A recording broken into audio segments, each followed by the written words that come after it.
Good evening, everybody. My name is Conrad Starr, and first I'm going to turn you over to Carolyn Moser. Carolyn. Good morning. Not even. There you go. Good evening. I'm so happy you could join us. I just wanted to welcome you all in Greater Wilshire Neighborhood Council and to thank Conrad, Jonah, and Tucker for pulling this together. I'm going to let Conrad speak in a minute. We're so grateful that all of you could give your time, and I'm so happy that so many of you could come and join us. So I hand it over to Conrad and wish you well, and thank you again for pulling this together. All right, thanks everyone. So I am Conrad Starr. I'm chair of our transportation committee here at Greater Wilshire Neighborhood Council, and I welcome you to our e-bike town hall. I'm also, by the way, a Sycamore Square representative. This is not a committee meeting tonight. This is an education opportunity for our stakeholders and for ourselves. Now, over the years, our transportation committee has held or participated in town hall events and information sessions on subjects ranging from traffic safety on Highland Avenue to best practices for working with the LA DOT, to a 2019 town hall on the planned Metro Crenshaw Rail Northern Extension. I hope you'll consider coming to our transportation committee meeting one of these days. Our next bi-monthly meeting is scheduled for May 24th at 7 p.m. over Zoom. Virtual meetings have allowed us to connect with our communities in ways we couldn't before. By my count, this is our 5th town hall since the move to virtual meetings, and not the last by any measure. In fact, Representative Jimmy Gomez will join us at 6:30 p.m. on April 5th as part of our Civics 101 town hall series. More information on all of our meetings can be found at the usual place, greaterwilshire.org. Now, tonight's meeting has been a couple months in the making and was a collaborative effort by members of the Transportation Committee. So I'd like to introduce my teammates for this effort, and that would be Jonah Bliss and Tucker Carney. Jonah and Tucker, would you like to say hello? Hi, everyone. Yeah, thanks for coming. And I'll just echo what Tucker said. Jonah, you first. Thanks, everyone. Yeah, I think Conrad's said it perfectly. Great. Thank you, Jonah and Tucker. So why e-bikes? Well, there are a lot of reasons that we'll get to tonight, but in short, there's something going on out there. And I suspect it's more than just an exploding hoverboard type fad. What we know is in 2020, annual US sales of electric bicycles more than doubled to 500,000 units. And much of that increase was from young city dwellers in search of transportation alternatives. Today, a diverse marketplace pits long-established bike makers like Trek and Specialized against e-pioneers like Seattle's Rad Power. And even Honda and Porsche and Harley Davidson are vying for a share of this fast expanding market. So the question is, as LA struggles to address traffic, parking, housing, equity of opportunity, and global warming, have we arrived at the age of the e-bike? So tonight we have 6 special guests. For the next half hour, we'll hear some presentations. First from Lindsay Sturman of Bike Talk, a podcast, from Adam Long of CERO Bikes, and from Manuel Porras of the Los Angeles Department of Transportation. And later, they'll be joined by Madeline Brozen of the UCLA Lewis Center, Joshua Cohen of Cohen Law Partners, and Sean Eckhard of Bikeep for a moderated discussion and then to take your questions. I'll ask everyone to please hold those questions until that portion, and please use the Q&A box on the Zoom screen. Jonah and Tucker and I will moderate your questions and convey those to our panelists when we reach that time. So without any further ado, I'm so pleased to introduce Lindsay Sturman, our first presenter. Lindsay is a TV writer, a longtime resident of Larchmont Village. In fact, 3 of our panelists are GWNC stakeholders, and she's co-founder of the Larchmont Charter School.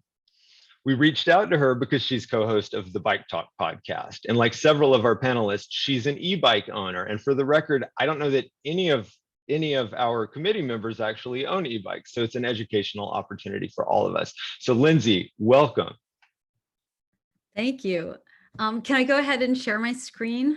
Sure, but why don't you first tell us, I'm assuming everybody can see you. I can't see everyone. Okay, I can see you now. Please go ahead and share your screen and get us started. Great. Thank you. Here we go. All right, so Thank you, Conrad, and thank you for having me. My name is Lindsay Sturman, and some of you may know me from Larchmont Charter School or the neighborhood, and I've been pretty active in the community. And I think like all of you guys, I really want to help find solutions to the big problems that we're facing right now. So I'm the co-host of the podcast Bike Talk. And I don't work in the field, but I'm not really sure there is a field right now, because what I'm talking about in this presentation is about how 5 of our major problems are all interconnected, and e-bikes are a huge, possibly essential piece to solving the puzzle. So this e-bike town hall is a really big deal if you care about this issue. And the LA Times did a poll, and we really do care about the issues that we're going to be talking about. 4 of them actually are top concerns of Angelinos, and it touches on several others. So I actually got into the bike issue because I was so upset about the housing crisis. I, like everybody, and I kept wondering, why can't we just build more housing? You drive around, you see an empty lot. Why can't we just build a bunch of apartments? And so I did this deep dive into Twitter. And I love Twitter because you can find the world's leading experts on a topic and read what they're saying about it. And I came to believe that the root cause of the housing crisis in LA is traffic. And I know it sounds insane, but the story I'm about to tell you is insane. And I'm not really here to persuade you or plead with you or pound the table. I'm here to put the pieces together from all the experts I've talked to on Bike Talk, economists, climate people. I actually interviewed one of the co-authors of Drawdown, this New York Times bestseller, housing activists, builders, one of them in Windsor Square, road safety experts at Berkeley, and a ton of Dutch people.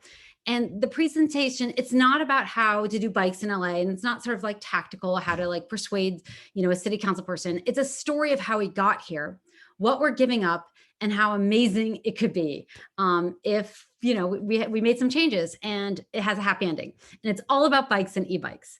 So the 5 simultaneous crises that are sort of intertwined are housing, poverty, health, how much it's costing us, and climate. And climate in many ways is the most straightforward. We all believe in climate change. We know transportation is 40% of emissions, and we can't fix climate without addressing cars. And for decades, we've rightly talked about EVs, electric vehicles, as the obvious solution.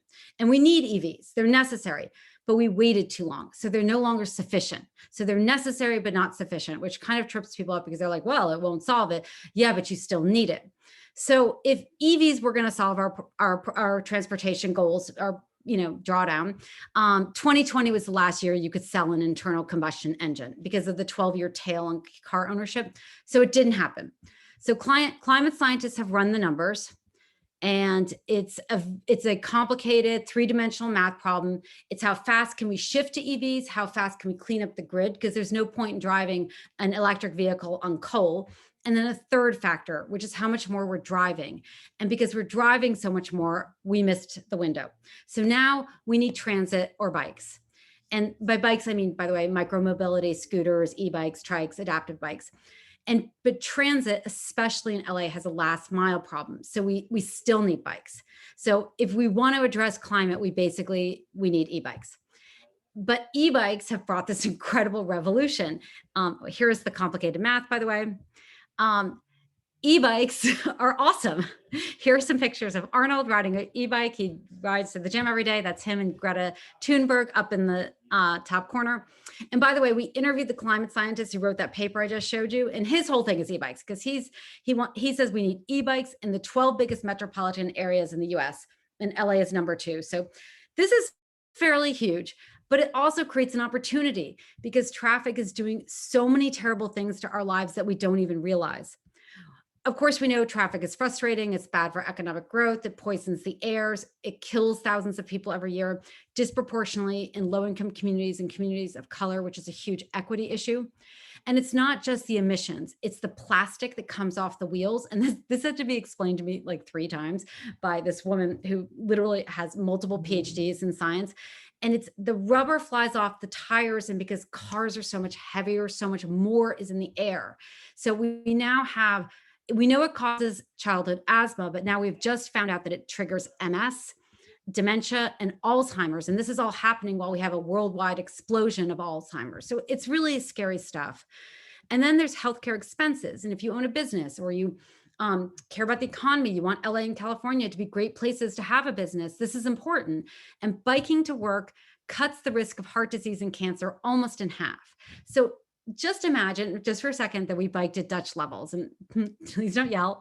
I interviewed someone from the Dutch Cycling Embassy, and they are so into biking that they have a government agency to teach other cities how to do biking.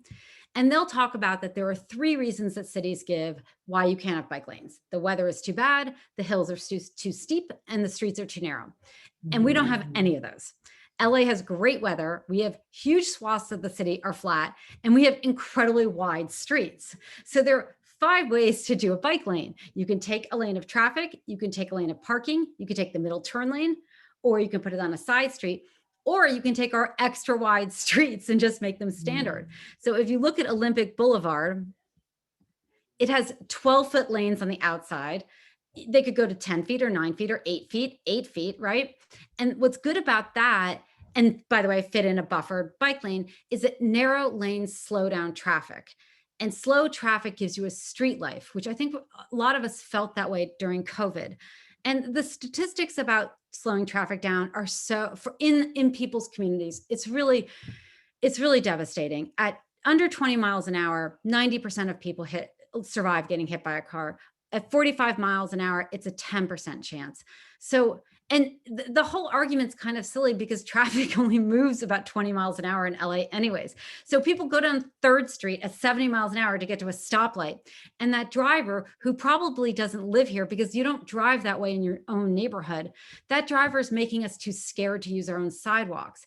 I saw a mom the other day trying to cross on Beverly at Van Ness, and she had the light.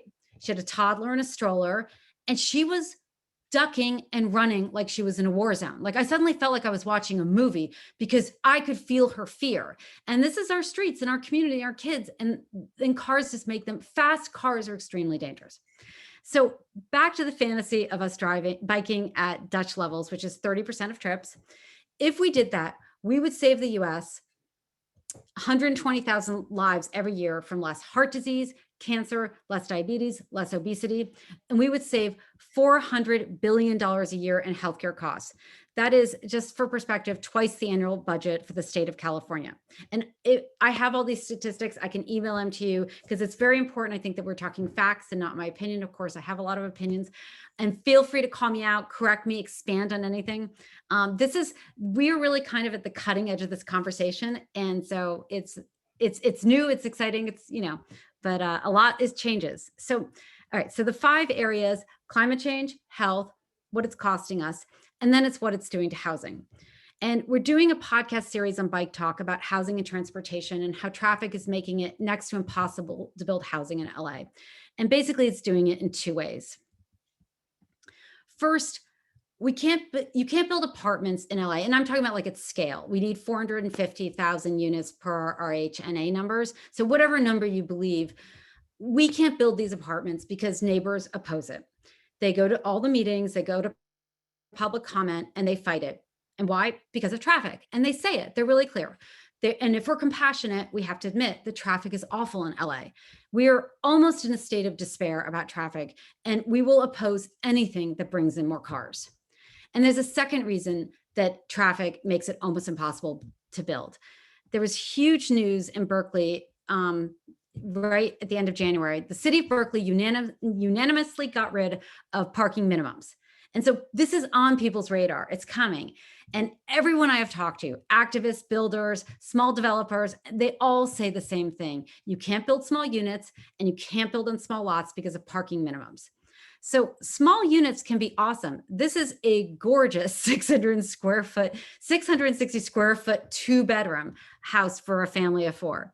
Here is, this is under 400 square feet. And you look at it, it could be a wonderful place to live for a lot of people. But building this unit, it costs more to build the parking than the unit.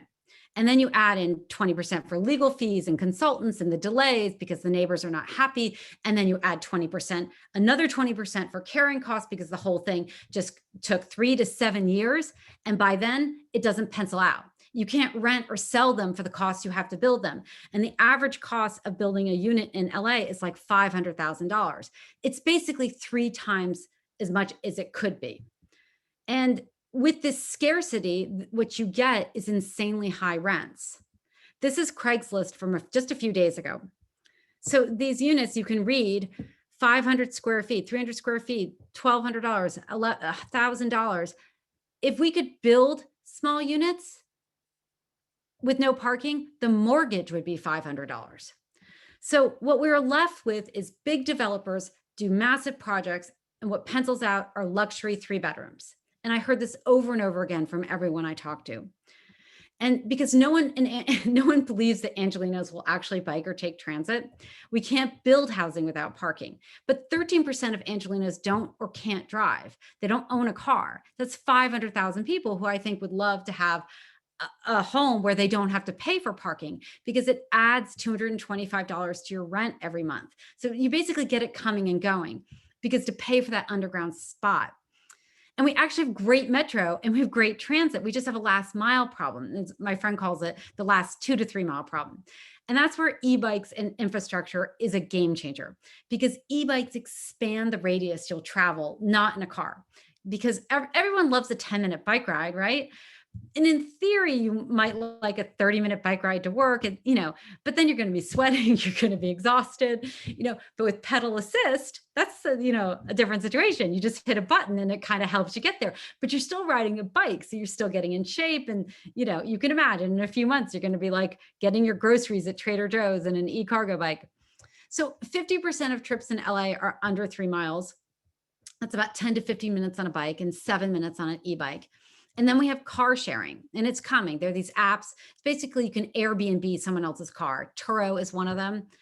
And it's very cost effective. And with this combination of e-bikes and transit and Uber and being able to book a car, $20 to rent a car, Turo, a Camry for the day, you can live a dignified life in LA, full of opportunity and prosperity and freedom, and not own a car. And then we can build housing where people work and where they want to live. So in Culver City, and I interviewed the mayor, who's amazing, there are like 40,000 people who work there but can't live there. So they're basically driving in through their neighborhoods and through our neighborhoods. And if you work there and teach there and shop there and go to school there and dine there, you should live there. We want people to work in a place and work where they live if they want to, right? We just don't want 450,000 new cars in LA. So cars are also expensive. And this is one of the most deceptive things about the whole situation. Cars cost a minimum of $7,000 a year. The average is $10,000. That's a loan or lease, gas, insurance, and fees. And older cars cost more. And it's an important distinction, because there's no get out of jail free card, like, oh, just buy a clunker. They actually end up costing more. So $7,000 is a ton of money. Everybody would like $7,000 more a year. So cars are expensive, but bikes are cheap. For the cost of one freeway interchange, you could build a protected network in an entire city. And we know that business goes up when you put in bike infrastructure. There are a ton of studies to back that up, especially restaurants. It turns out people love to bike, if they can bike safely, bike to a restaurant because it's very romantic. And if you think of a bikeable neighborhood as an anti-poverty program, that's $7,000 a year. And it's the equivalent of raising LA's living wage from $15 an hour to $18.36. So for perspective, SNAP, which is food stamps, is about $1,500 a year and costs the government $68 billion. And we just had this huge fight over $1,400, $2,000 one-time payments. Just to think of the perspective, every person that we can help not have to own a car saves them $7,000, and it's free to us. So the most heartbreaking part of this for me was seeing these lines at food banks that went on for miles and miles. And the thing is, just by chance, feeding a family of 4, an average diet costs $7,000 a year. So we force people to own cars, and that car is the food for their family for a year, and then their food lines. So cars also kill a lot of people, which costs a lot of money. One study put it at $871 billion. And they kill as many people as opioids and guns. And part of the problem is the cars well, advertising works, but cars are useful and they're fun and they're cool and people love their cars and they should drive them on an open road. When I moved here, you could get anywhere in LA in 20 minutes. It was great. And we can right size our streets again. So traffic is awful, right? But biking is really fun. Remember being a kid and biking? And the question always comes up, well, who in LA would bike? And I think a lot of people, I just love this picture so much. I think actors and rock stars and Taylor Swift would bike because you look really cool on a bike. Students, I mean, college, right? High school, middle school. And that's a pretty big deal because 30% of traffic in the morning is carpooling kids to school. Early adopters and artists, we are such the place where like people love the next big thing. Small business owners, seniors, and the disabled. Many seniors have their licenses taken away and it becomes a really big deal, and it's disproportionately women, and they become trapped in their homes. They can't get to a grocery store because they can't drive, and they can, or an e-tri can give people tremendous freedom. A friend, go grocery shopping. Families, there's cargo bikes. I saw my first cargo bike in Larchmont the other day, and kids love cargo bikes. And if you've ever tried to get a baby into a car seat, you know the difference. And people look so good on bikes. There's an entire world on Pinterest of people getting married on them, and people want to get in shape. If you ride your bike to work, you don't have to go to the gym or get on a Peloton. And there's just so much irony around that. So someone on Twitter called it Occam's. The simplest solution is the answer, the lowly bike with a little e-boost. And the cost of electricity for an e-bike for the year is like $12. And you don't have to care about climate or housing or traffic or poverty or high taxes and healthcare costs or want to lose 10 pounds. But if you care about any of these, bike lanes and e-bikes can be a huge part of the solution. And unless something comes down, Elon Musk, some drone from the sky, fixes everything, this is an opportunity to change our city. And this is the sort of happy ending of the whole thing. People go on vacation to bike. We pay money to go to Cape Cod and Europe and places where we can bike safely. And we could have it here. We can transform our streets. Larchmont could have cafe tables and picnic areas and little dog runs and food trucks and the occasional dance party. We could have all that if we ask for it. Right now, we're really empowered to ask for it if we want it. But the electeds, they really want us to ask for it. And this, which is really actually a very small change, could have such a huge impact. All right, thank you, Lindsay. So a lot of food for thought, and actually a great segue to our next presenter, who's going to be on the government side. If you say the electeds want us to ask for it, we're about to find that out. I do want to take the opportunity to remind everyone that this is an information sharing session, and this is not a meeting, and we're not taking any positions tonight. And consequently, it's important to then remind you that these opinions don't necessarily represent the Greater Wilshire Neighborhood Council. They may someday, or they may not. So just wanted to put that out there. So next, I would like to introduce Marcel Porras. So he has a few titles. He was introduced a little differently, but I'm going to go with the bio that I most recently have seen, and that is of Chief Sustainability Officer, Transportation Technology at the Los Angeles Department of Transportation, with more than 10 years experience in transportation planning and economic development. Now, prior to joining LADOT, he was the Associate Director of Transportation for Mayor Eric Garcetti. And I also recall something about Innovation Officer. So Marcel, if you can please help us understand the many hats that you wear and that you have recently worn. Can you hear me? Yes, we can. Awesome. So I'm so techie that I'm having trouble. I had like 2 laptops on, but I'm actually talking off my phone because it's the only thing that seems to be working. Thanks, Conrad, and thanks, Lindsay, for setting the stage. I think you make it easy to follow you because I think you've done a lot of the heavy lifting and a lot of talking about the intersectionality of like mobility and land use planning and access opportunity. And so thank you for that. I think just real quick, as Conrad said, I've worn multiple hats, but I think it really comes back to, I started in 2008 with the city of LA, straight out of grad school, in urban planning. So my background's in urban planning. Born and raised in Southern California, have lived abroad, son of immigrants, have studied abroad, have lived abroad, worked abroad, and have traveled. And a lot of my... Whoops, I think we're having some internet connectivity issues. Marcel, can you hear me? All right, well, fortunately, can you hear me okay? I can. Let me stop my video and I'm just going to talk if that's all right. Yeah, that's fine. I'm going to go ahead and I'll turn over so that people have something to look at. I'm going to go ahead and switch the view over to the gallery view for the attendees so they can watch our reactions as you talk. Thank you. Great.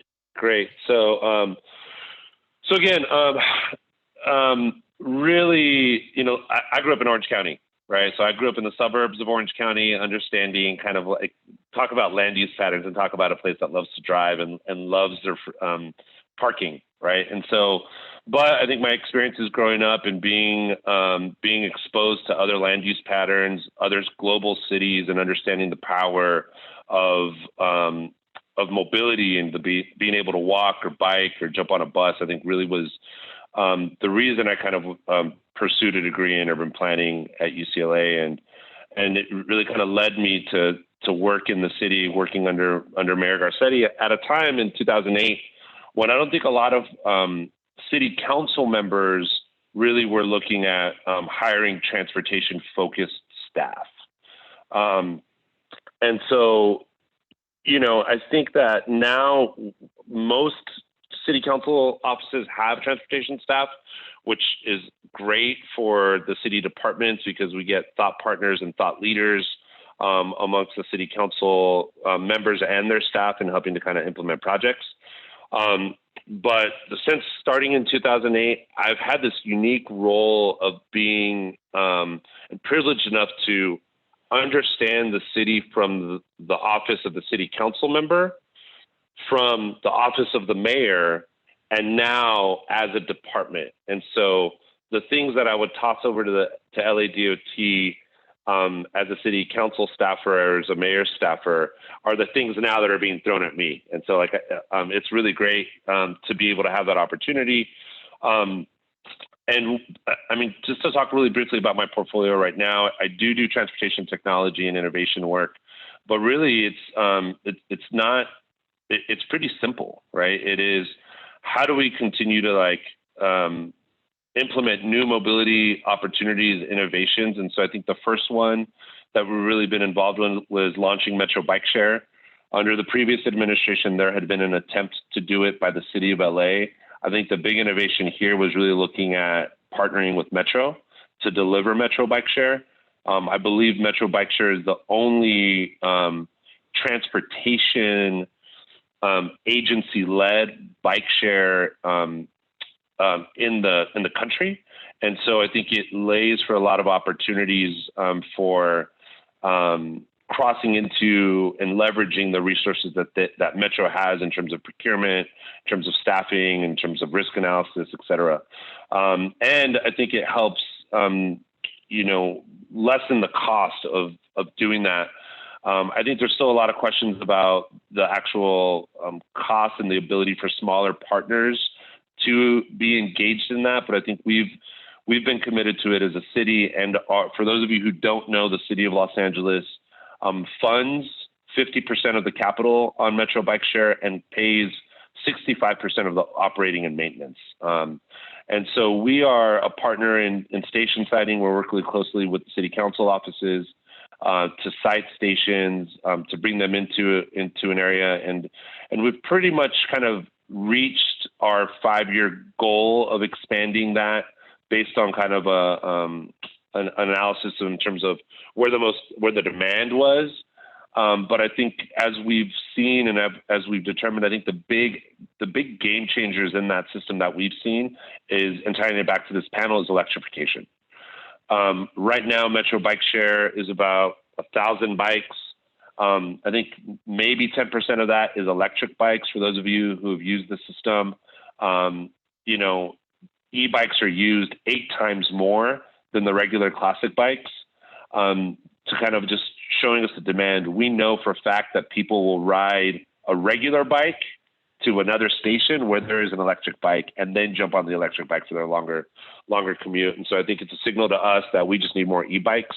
We know also that it expands who has access to that system. I think older adults, women, and those of us who are not, and as maybe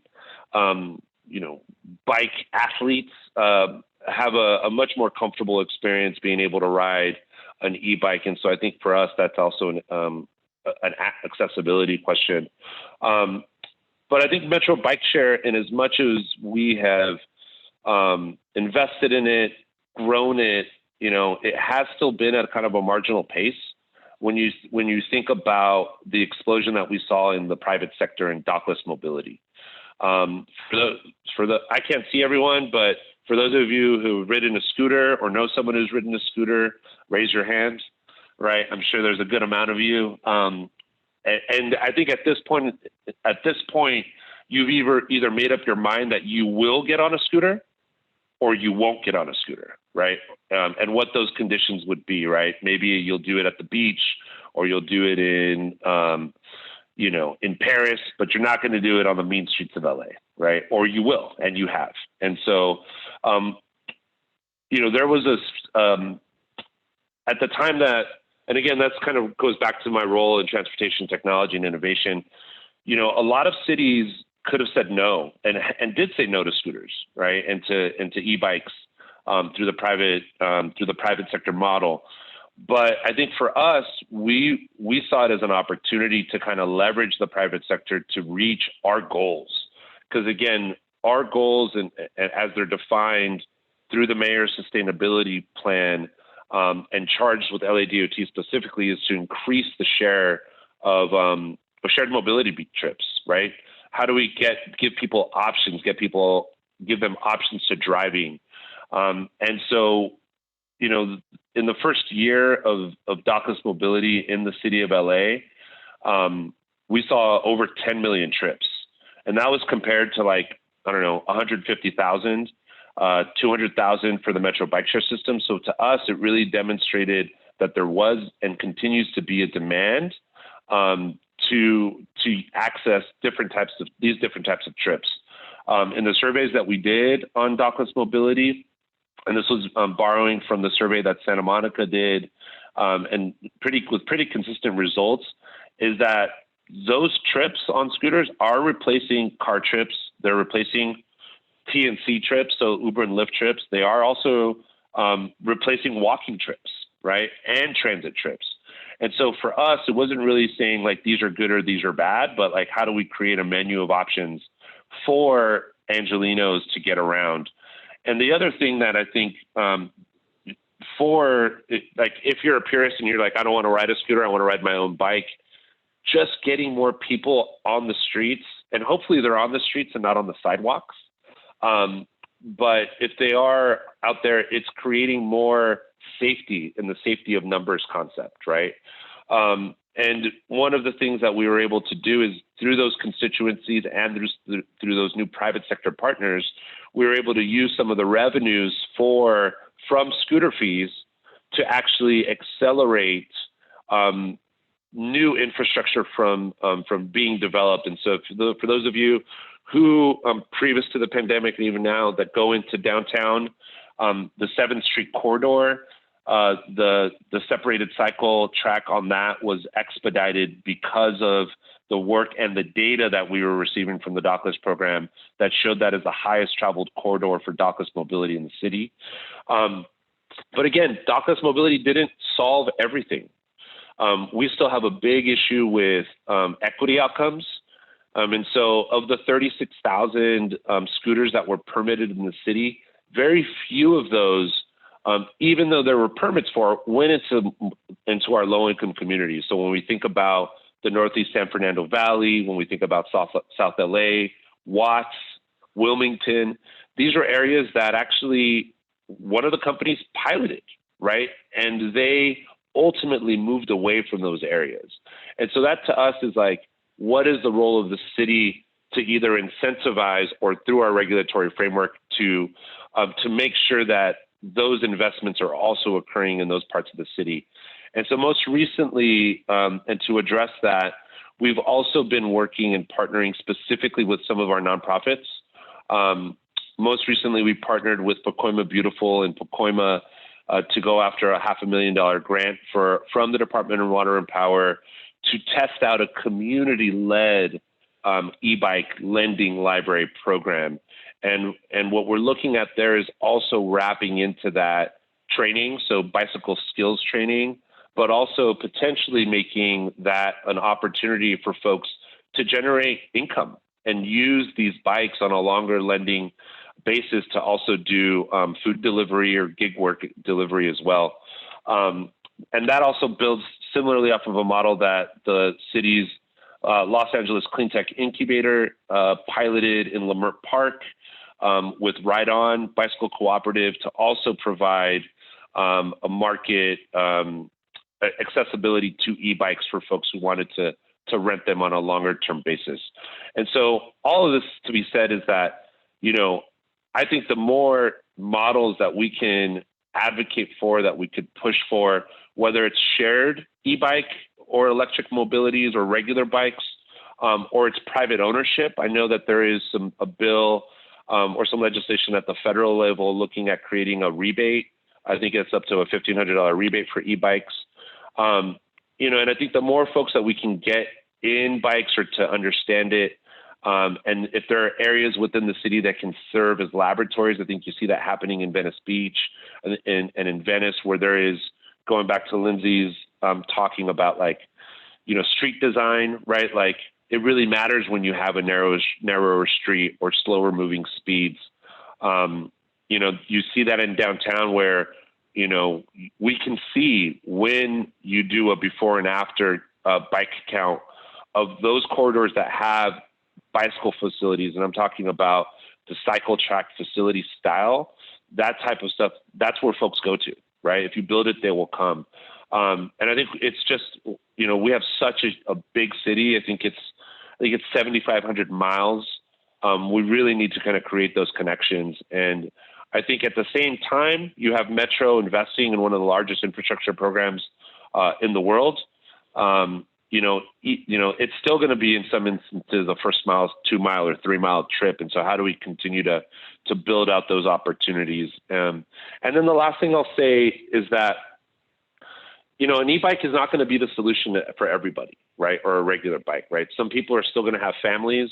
Some people are still going to need to access a job, right? And so, you know, I'm happy that Maddie's on the call, because Maddie Brozen and her colleagues do a lot of work around what it means to actually have access to a car, and what that means for opening up opportunities, not just for jobs, but also for vaccinations as well. You know, things like of those natures. And so the good thing is we've seen that and we've recognized that, and that's another program that we manage, which is Blue LA, which is a public-private partnership that is currently in downtown LA and some of the surrounding neighborhoods, such as MacArthur Park, Boyle Heights, and East Hollywood.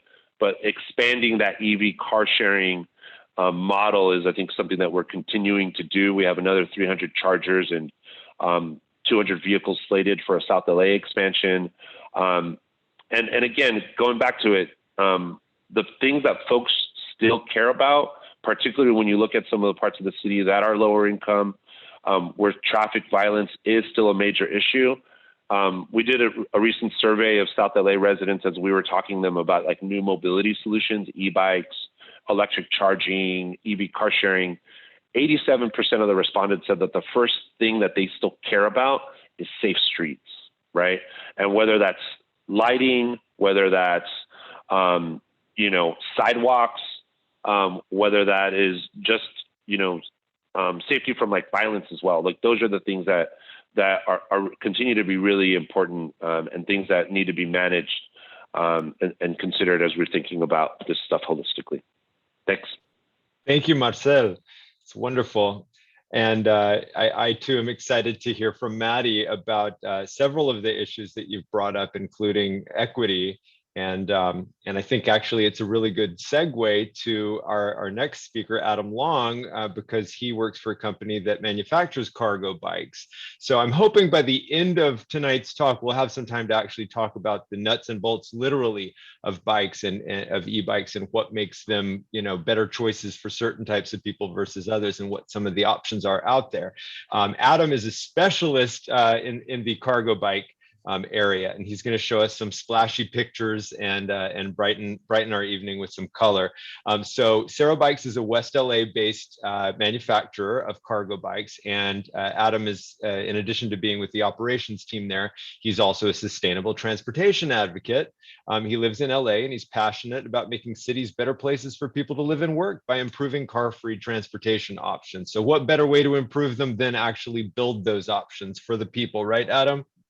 Yeah, thank you for the introduction, Conrad, and thank you to Lindsay and Marcel. That was such an awesome way to frame this conversation, and I think I'm going to dive pretty deeply and specifically into what I know best, which is bikes. So I was also glad to hear that the stat about 13% of people in Los Angeles that don't drive or don't own a car. I guess I'm one of those 13%. I do drive, and I rent cars, like Lindsay said, through Turo and other services, but I primarily get around the city by bike, walking, public transit. So I want to start by showing some more awesome pictures of electric bikes. You might hear electric bike and just kind of think of a standard bike with a battery and a motor stuck on it, but there's a massive variety of these bikes that are great for all different kinds of things. So if you do have a family, 2, 3, 4 kids, there's a bike for you. Believe it or not, there's a family of 7 kids and they have ridden together on a bike. If you're somebody who needs to pick up a bunch of cargo from a hardware store, you can get an e-bike that's more kind of like a pickup truck in a sense. It's got this huge box on the back or a big box on the front. If you're somebody who's commuting on their own or just kind of doing basic daily errands, there's smaller bikes. Some aren't even any larger than a regular bike, but they have that battery and that motor to give you the extra power. So transporting kids is awesome on a bike. I've spent a lot of time biking with kids on my bike, biking with kids next to me. It's so much fun because you experience the world in a very different way. It's a very personal feeling to be biking and feeling the air and seeing people walking next to you and looking up at the sky and the trees and the birds. And kids love it, grown-ups love it, biking with kids. And there's a variety of bikes that can suit different kinds of families. And again, with the electric motor and the electric assist, it cuts out that need to be a hardcore biker. I think, like Marcel said, it cuts out a lot of the barriers that people would traditionally find with bikes.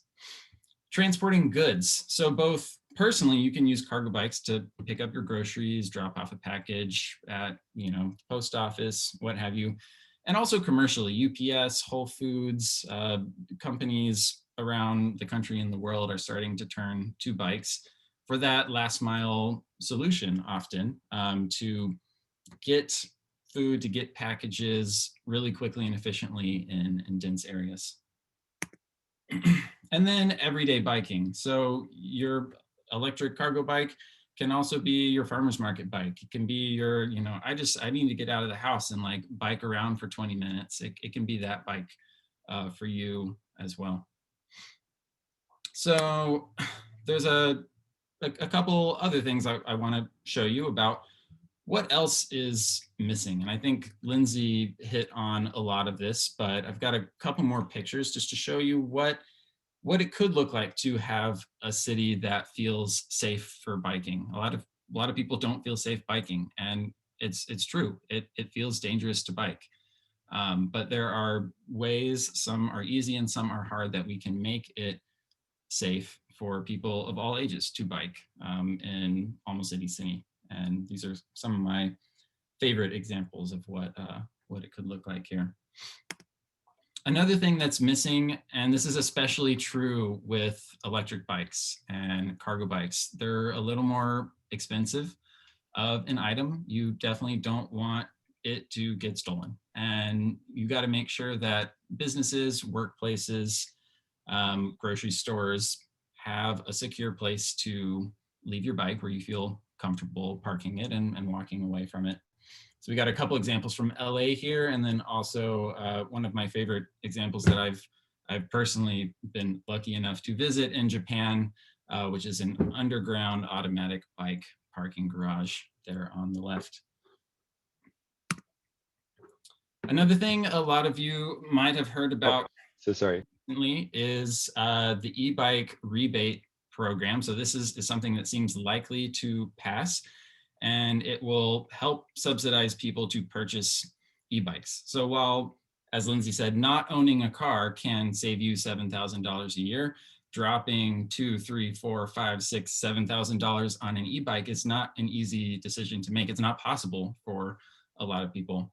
And so having some financial support for those people who are ready to take that step and to have a different option for transportation, having some financial support can make that decision a lot easier.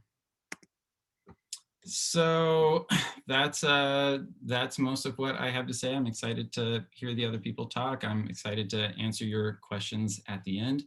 Again, my name is Adam. I'm with CERO Cargo Bikes, and if you're ever out on the west side of LA, that's me. You'll see me riding around. Thank you, Adam. Am I coming through? I think I lost connectivity for a second there. Okay, good. That's good news.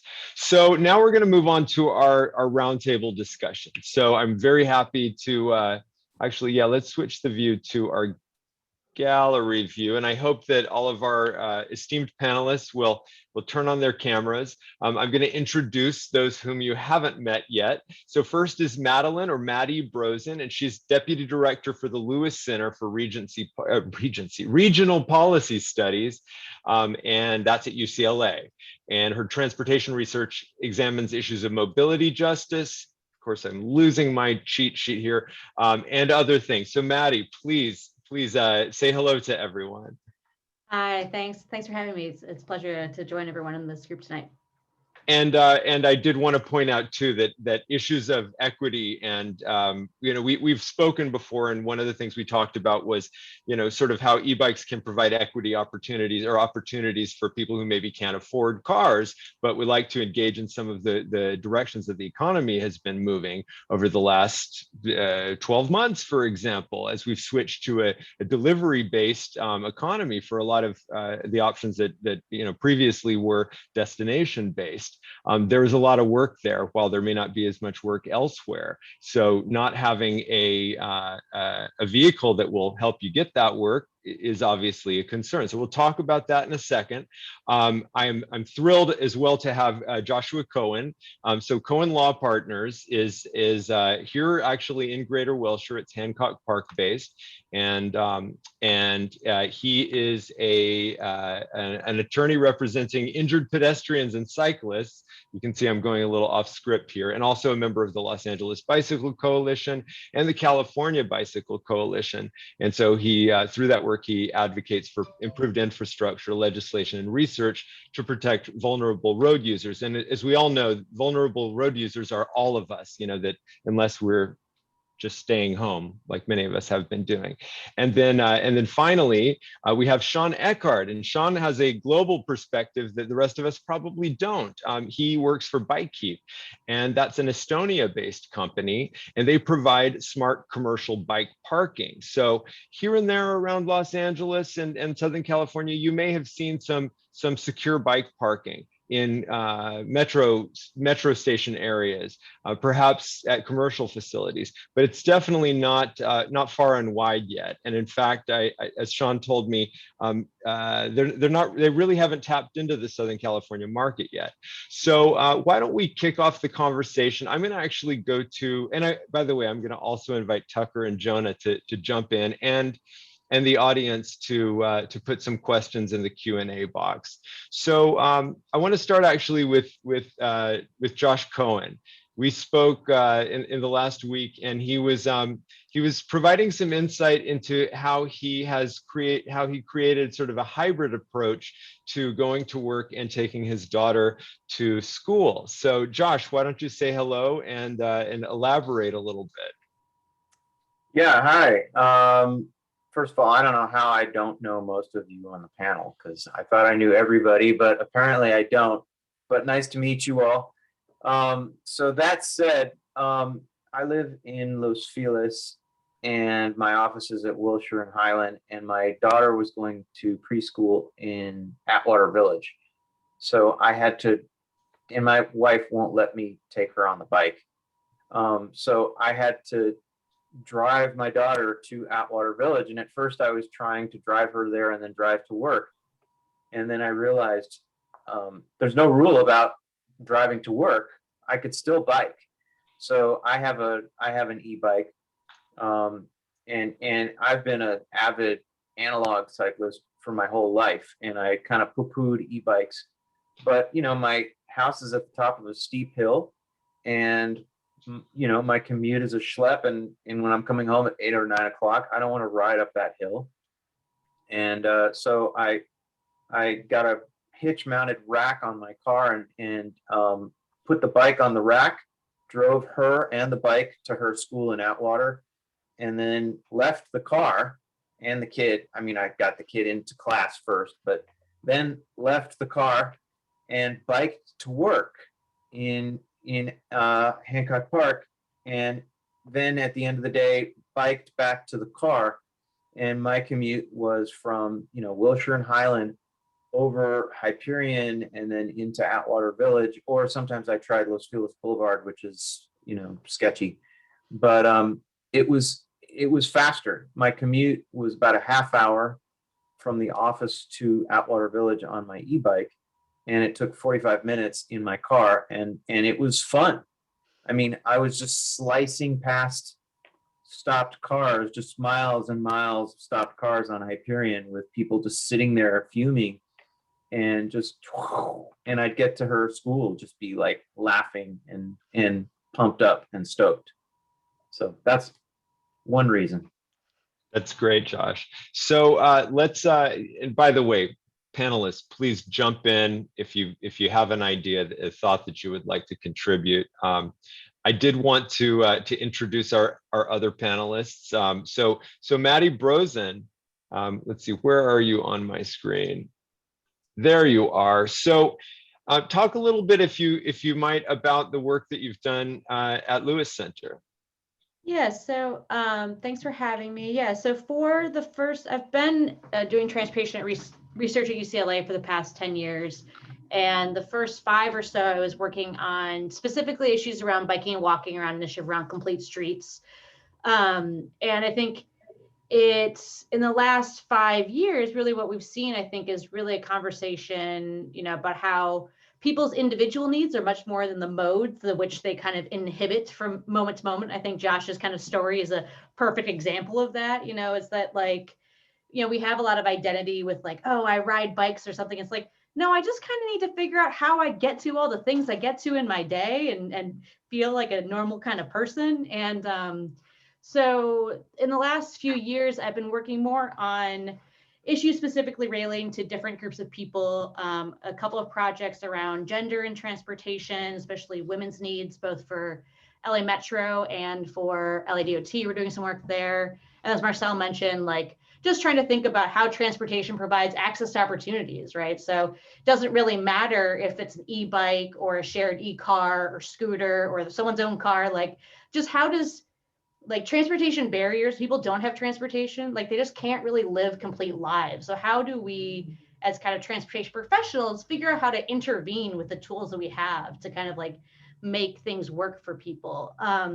And so I think that e-bikes are a really exciting opportunity. I mean, one of the things that sometimes we put in different categories, like, oh, I just bike for recreation, or I bike for, you know, utility to get to stuff. And I think part of the e-bikes is kind of blending this a little bit more, you know, like we see how many people come out for cyclovia, and we've done a bunch of surveying, like you actually have much narrow, obviously, gender gap of people at cyclovia, because once you get cars off the road, you know, it's just people have a much more safe experience. And so, you know, that's kind of one taste of cycling. And so thinking about how e-bikes, like Marcel mentioned, like the Metro e-bikes give people this kind of like taste of electric mobility on a bike, and like how that could be kind of different. So, you know, I think that there's a lot of different things that are going to work for different people. And it's just kind of exciting to have, you know, electric bikes as a new option kind of in the toolbox. And figuring out, you know, the big thing is it's a really, I mean, it's like electric vehicles. They're very high end, they're expensive things, right? And so like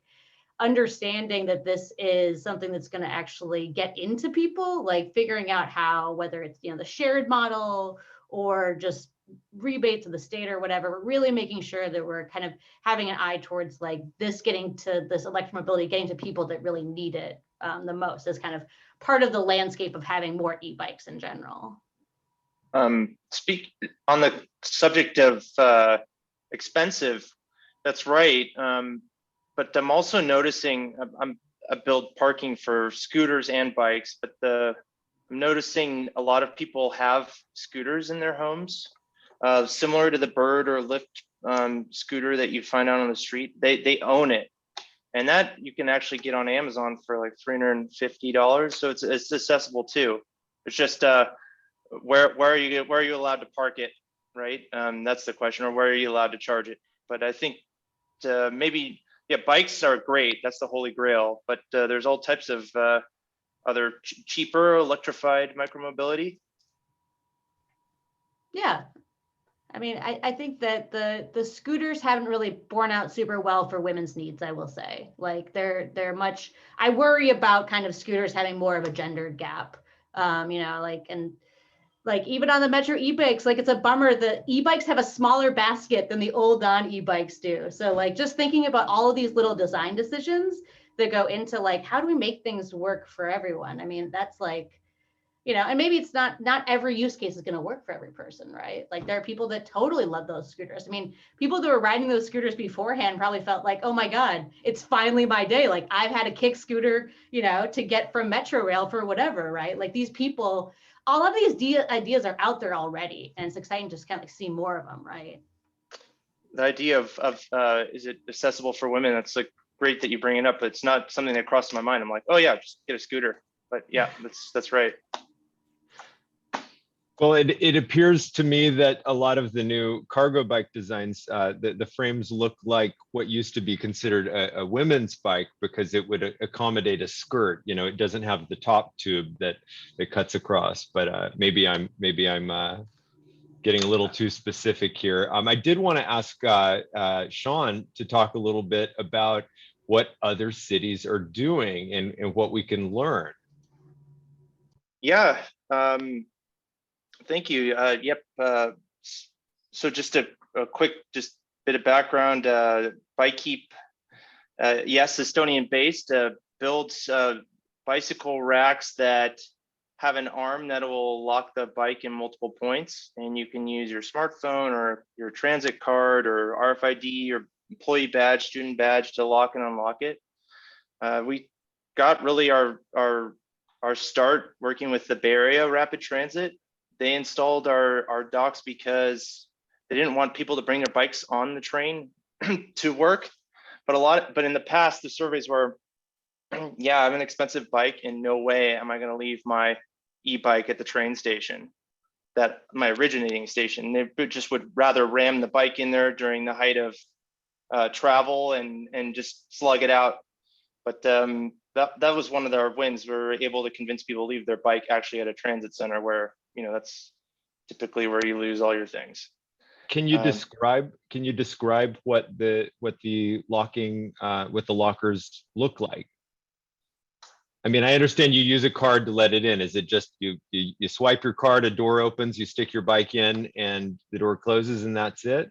We've got that design, but a more inexpensive design is similar to like what you see on a bike share. Like you have these pylons and just a column with an arm that'll wrap around and go through your wheel and your frame. So it's and it's connected to the internet. It has a camera, so you're not tempting an honest man or woman with those docks. And it's I could tell you an example. At SF Fitness, we put a dock outside of that location, and they're losing 8 bikes a month. And with that, they're losing a few of their members as well. So they installed that, and over the course of the year, there's over 10,000 uses of that dock, and it looked like it went through World War III. Like hacksaws were used on it, and hammers and dents, and you had orange paint at one point. Now it's just like looks like someone used sandpaper all over it. But the situation is there's just no more bike thefts, and I guess that's one of the puzzle pieces, is just making sure you have a place to park and make sure it doesn't get stolen. These things are expensive. Adam mentioned it, even if it's not an e-bike, the cargo bikes, they're really great and they're really well built. They're designed to carry a lot of weight, and it's not cheap. So that's what we're trying to solve. And I'll remind everyone that we have 3 new, well, actually more than 3 new subway stations opening up on the D line that we all know is the Purple Line. And in fact, here in Greater Wilshire, at Wilshire and La Brea, they have a survey open right now regarding that first last mile and the kinds of amenities and other things that the community is asking for at that station. So I guess I'm curious, Sean, I'm curious actually about private developments, housing developments, and whether companies like Bikeep are actually working with those with developments in the building process to install secure bike parking for the residents. Okay, that's a good question. I have this conversation a lot. A lot of the times, if you're building a building, you're mandated to put a bike dock, some type of rack outside your building. And typically that's a couple $100 versus a several $1,000 investment that if you were to use a smart dock, developers usually opt for that. There are, in very elite residential complexes, they're saying, oh, you don't want to bring your scooter up 6 floors and into your apartment, drive it into the garage. Well, you have to pay $10 a month, but you can dock your scooter and charge it downstairs. But most developers are not seeing an ROI calculation on that. I have to really push them to see that. They're like, I don't even know about e-bikes. The awareness of the fact that you have to wait several months to buy an e-bike right now is not a widely known thing. Like you're saying, Conrad, 500,000 e-bikes sold this year in the United States? That was in 2020, yeah. 500,000 to 600,000 is what I understand. Marcel was talking about, there he is, talking about when we spoke previously, talking about bike share and on this call as well. And the idea of developments actually having, for example, cargo e-bikes for that shopping trip, so that perhaps folks that don't have bundled parking would have an option for doing some of those kind of errands that would traditionally be done with a car. Now that doesn't solve the taking the kids to school or to the doctor's office question, but it does address at least the cargo question, which is really a legitimate one. I think that when you do give up a car, you give up a very useful tool, as much of an annoyance or a complication as it may be in your life. So I guess maybe putting it back to Maddie, what kind of equity issues have you been looking into? I know that over the last 10 years, you've had a lot to look at there. I mean, mostly it's just that like my work looks at like kind of these kind of groups of people, and then like how are their needs unmet. And I will say that like kind of connecting what you're, talking about in terms of like how we're developing and building. I mean, there's like, we're kind of locking people into car ownership, I think, is that like with the degree to which we have so much parking that's being built in the new developments, and kind of like locking in the current paradigm. And so, hopefully kind of thinking about ways of really connecting kind of land developments going on with like, ideas around bike sharing, car share.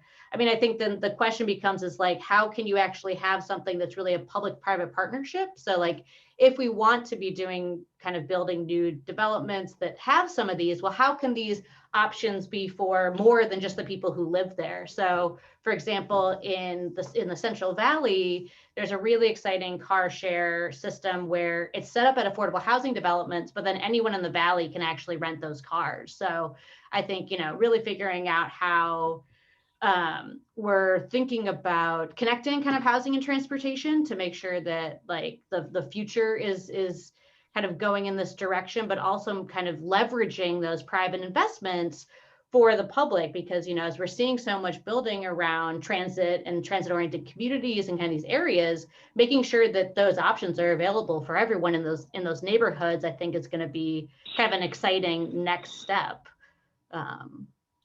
Okay, well, thanks. And we've touched a little bit on safety, but I don't feel like we've really dug deep there. I think our guest, Josh Cohen, is probably the best person to talk about that, since he represents the unfortunate folks who've not had good outcomes as they've moved through our city.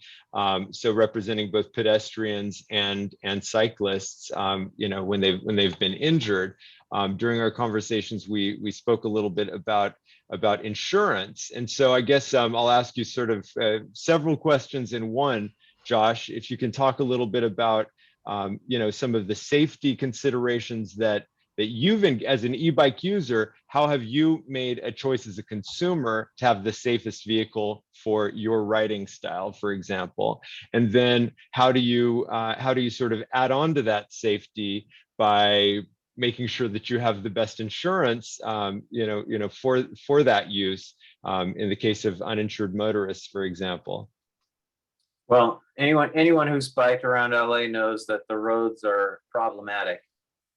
Just the paving themselves. I'm not even talking about cars.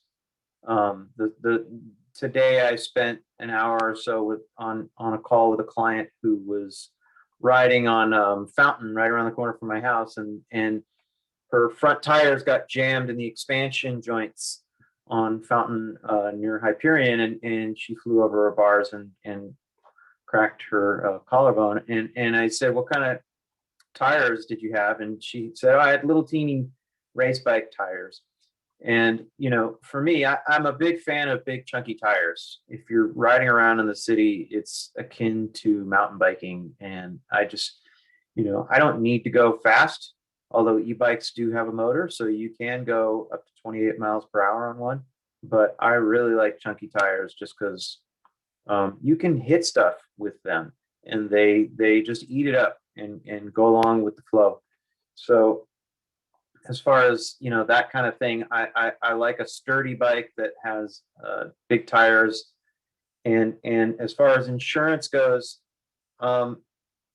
we're talking about stolen bikes. Anyone who rents can get renter's insurance, and that can cover your stolen bike if it's stolen. If you own a home, your homeowner's insurance can cover it. If you are hit and it's by somebody who has no car insurance, then you can use uninsured motorist coverage. If just an informal survey here, how many people on the panel own a car as well? Okay, so at least half the panel. I mean, I own one. So if you own a car, you have to have uninsured motorist coverage, or you have to have insurance, sorry. And if you have car insurance, then you can opt for uninsured motorist coverage. Uninsured motorist coverage covers you, if you're hit by somebody with no insurance, if you're hit by somebody with too little insurance to cover your injuries, or if you're in a hit and run.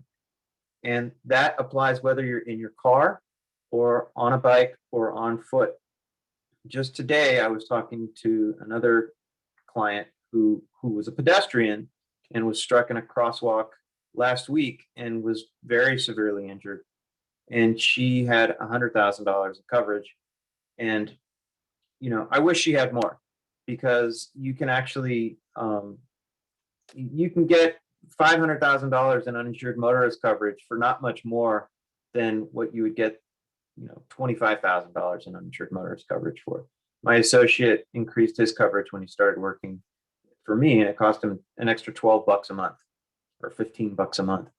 And it covers you, it covers your medical bills, it covers your lost wages in the past and into the future. So, you know, your Wilshire Boulevard is, in places, it's a 7-8 lane street.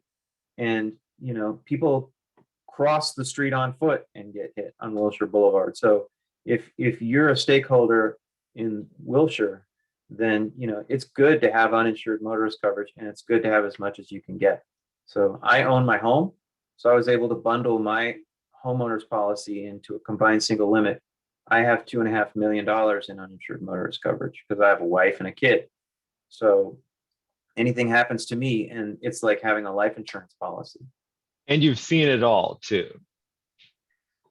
Yeah, and you know, I don't want anybody listening to this to think like, oh my God, bike's bad, you know, you need insurance. It's you need insurance, period. Like, you know, I'm a personal injury attorney, and I'm in an organization in LA with thousands of personal injury attorneys, and like 99.9% of them represent mostly people who are hit or killed in car crashes. And, so, you know, cars are dangerous even for people in cars.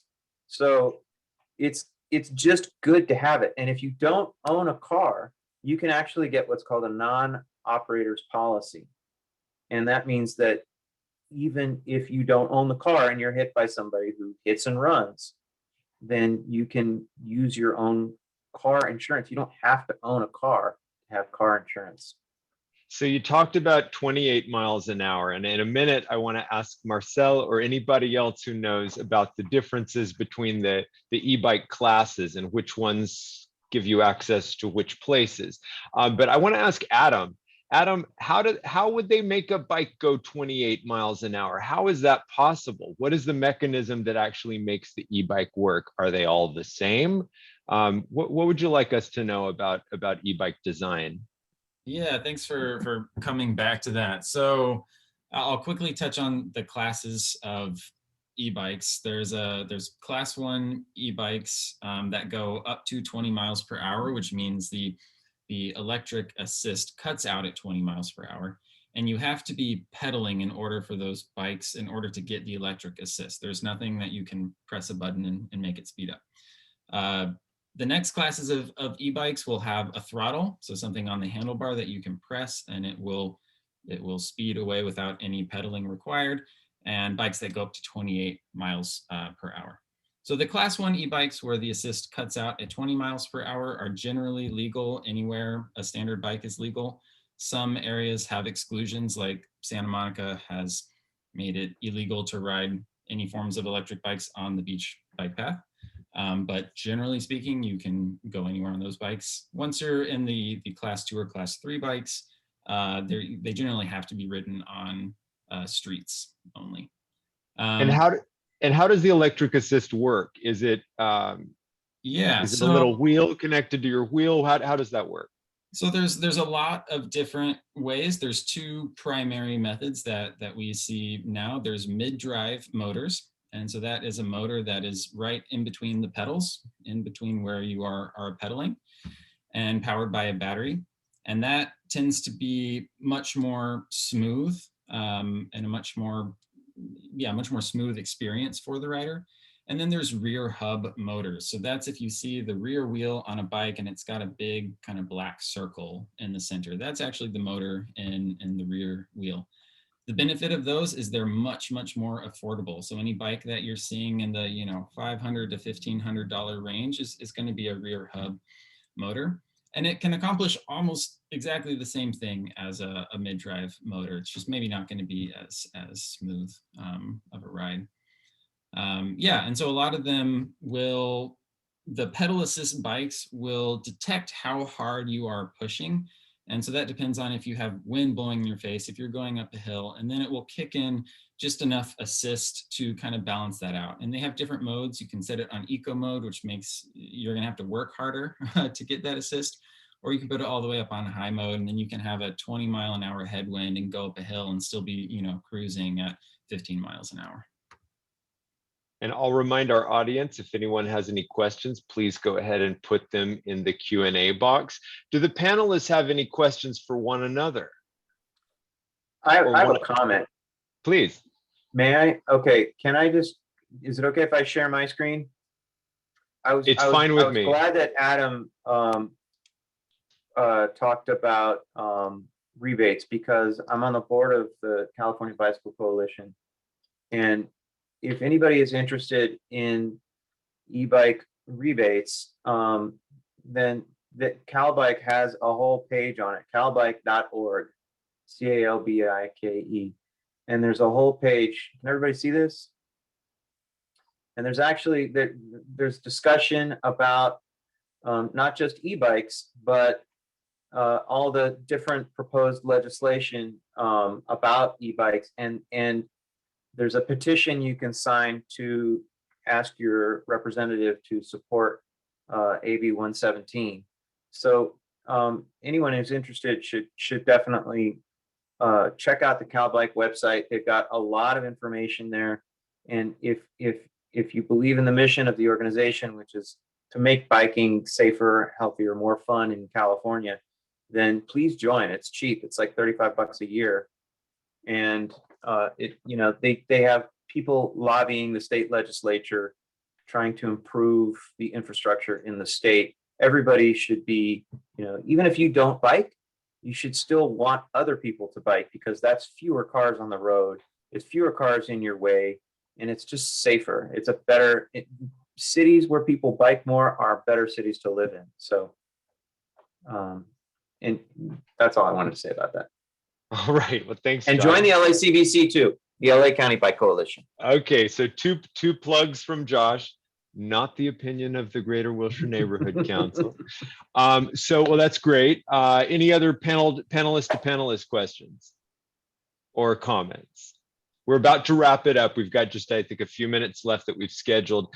And I did have another question. Oh, I wanted to ask Maddie. So Maddie, you said you actually have a CERO bike. I always want to say CERO because that means zero in Spanish, last I checked. How did you pick a bike that was right for you? I found a deal on one, was really the answer. Yeah, I mean, so I bike commute to UCLA. And From where? From Hollywood. Well, Okay. I from West Hollywood, and eventually from Hollywood when I eventually start going back to the office again. But yeah, so, I'd kind of like been eyeing electric bikes. Then after like a few months into the pandemic, I was like, okay, at what point am I just going to break down and get an e-bike? Because I'm just kind of like, very fortunate that I had job stability, and I was like, I'd really like to do this. And I mean, to kind of Adam's point, yeah, like the kind of mid-range that was like, oh, this is just a little bit more than I want to spend. And then someone I knew who has too many e-cargo bikes was selling theirs. So the thing is that I found a used e-bike is, I think, really uncommon. And like, I would not have buy a used e-bike from someone I didn't know. And so this was like someone else in the bike world. And so I was like, hey, cool. And essentially was like, because I'm a very short person, I was like, as long as it can get short enough for me to ride, like this is perfect.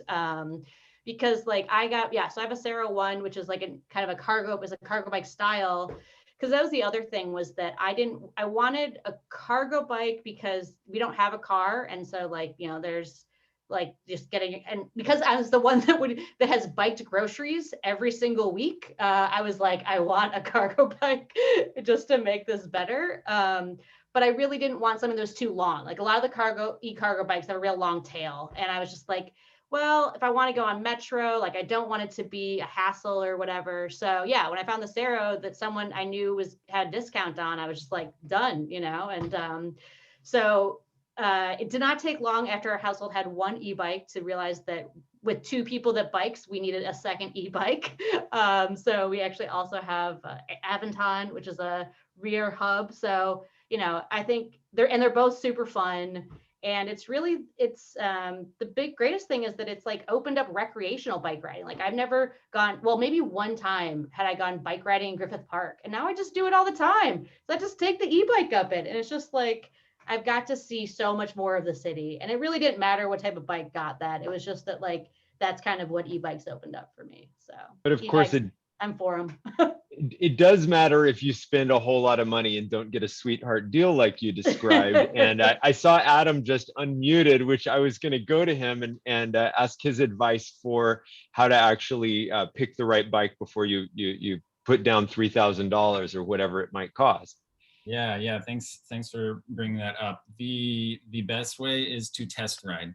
There's kind of no other better way to figure out if a bike is right for you than to go for a test ride, and most companies and most bike shops have that option available to you. When people come to us and test ride and want to buy our bike, the first thing we tell them is, okay, great, please go test ride other bikes. Because especially now, there are so many bikes out there. You have to find the one that is right for your needs. And I as someone who has also been riding a CERO one for 2 years now, really like the way that our bike balances all of those needs. Like Madeline said, it's not too big. You still have the cargo capacity. It fits in that middle ground nicely, but that might not be for everybody. So test ride. That's how you can find the bike for you.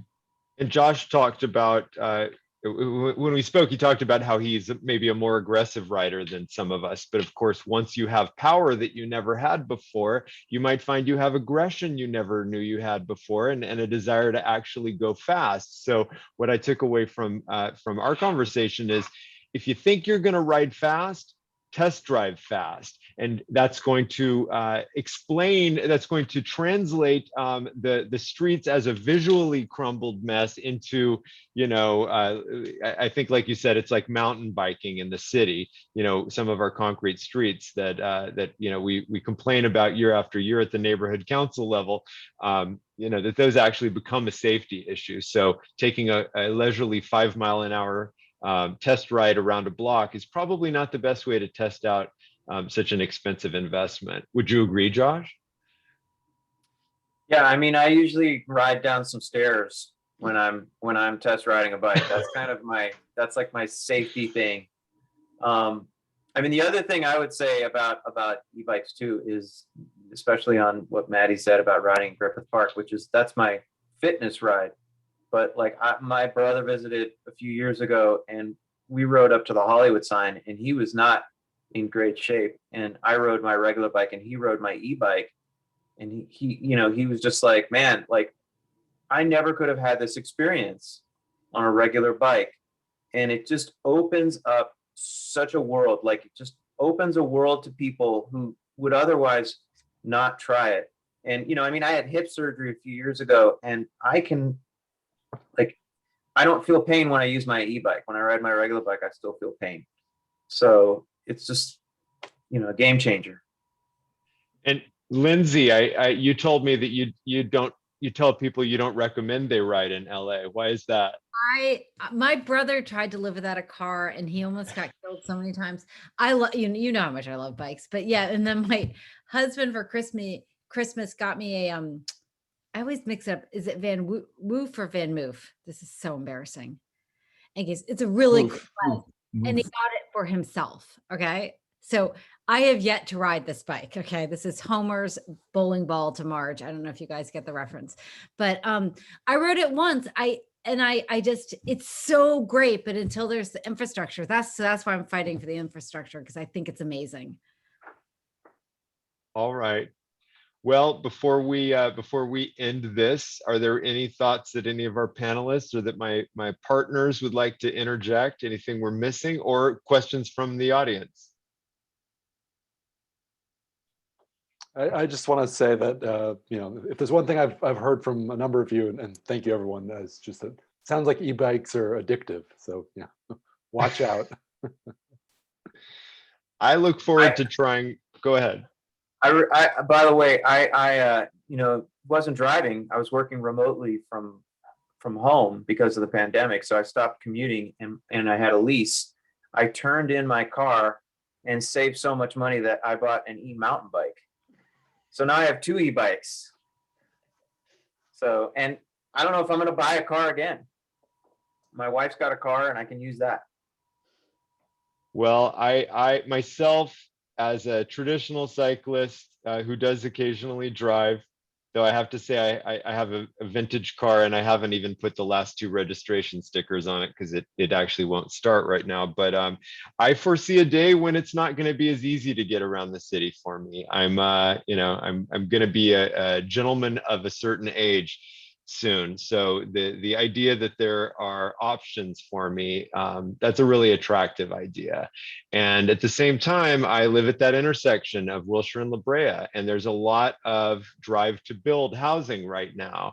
There's a lot of conversations about parking, but even more, as I've mentioned in previous meetings like this, I think about people like my sister, for example. She lives just down the street from me, and 20 years ago, when we moved into the neighborhood, everybody was young and we were all riding our bikes. And then she started a family, and she has 2 little kids, and they're basically car only now. The bikes are just an obstacle to get through the front door.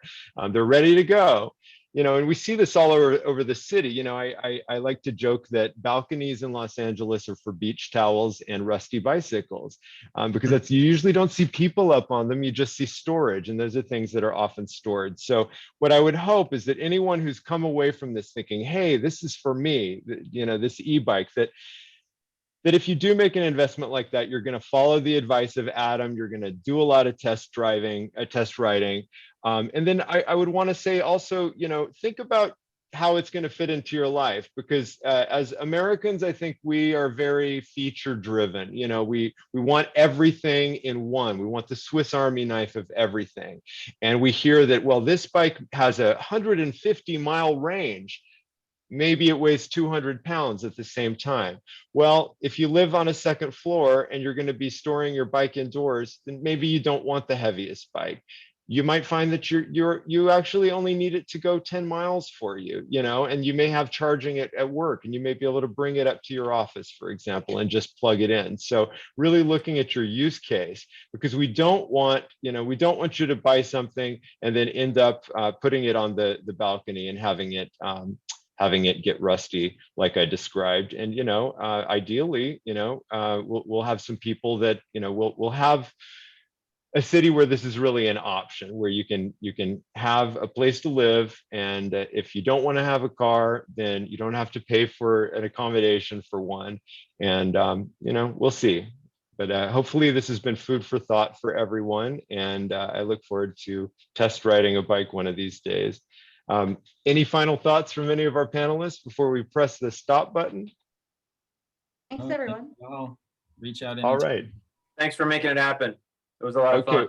Thanks to all of the panelists. Really appreciate it. And have a wonderful evening, everybody. GreaterWilshire.org for our upcoming meetings and that April 5th town hall with Jimmy Gomez. Thanks a lot. Good to see you guys. Good night.